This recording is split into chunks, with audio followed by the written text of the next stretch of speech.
Now let's talk about how to import that file from Photoshop into After Effects. Now as you can see, I have a brand new comp ready to roll. So I'm going to head back to that file in Photoshop and show you the little magic trick to getting this out. It's really quite simple.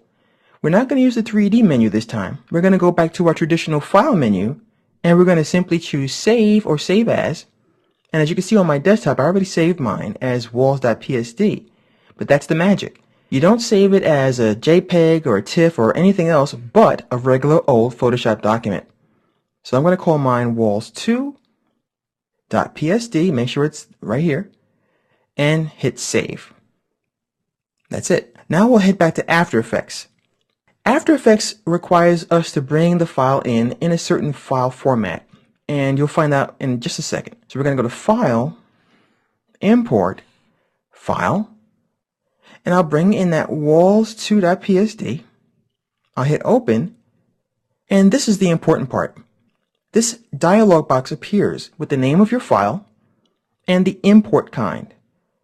The most important thing is right here, Live Photoshop 3D. If you bring it in as footage, you'll notice that our layers will be merged, or of course we could choose the layer we want to bring in, but still we don't have that live 3D checkmark. Without this, our objects will not be able to be edited with the 3D tools inside of After Effects, so we can't roll around it and so on. So I'm going to choose OK.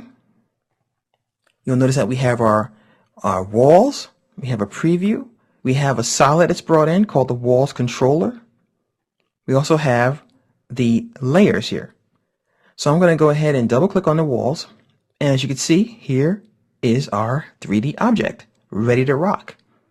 Now I'm going to grab the unified camera and I'm going to click. Now I'm sure you can see all kinds of possibilities now. You can actually have 3D scenes that you can animate and interact with right here inside of After Effects. Wasn't possible before without having footage brought in it. So for example, you would have to have an animation of a city that you did in Lightwave or Maya, for example, move your camera around and bring those in as still images or as a QuickTime movie, and then composite on top of that.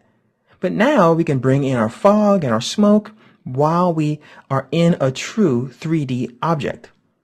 So that's it. That's how you work with 3D in Photoshop.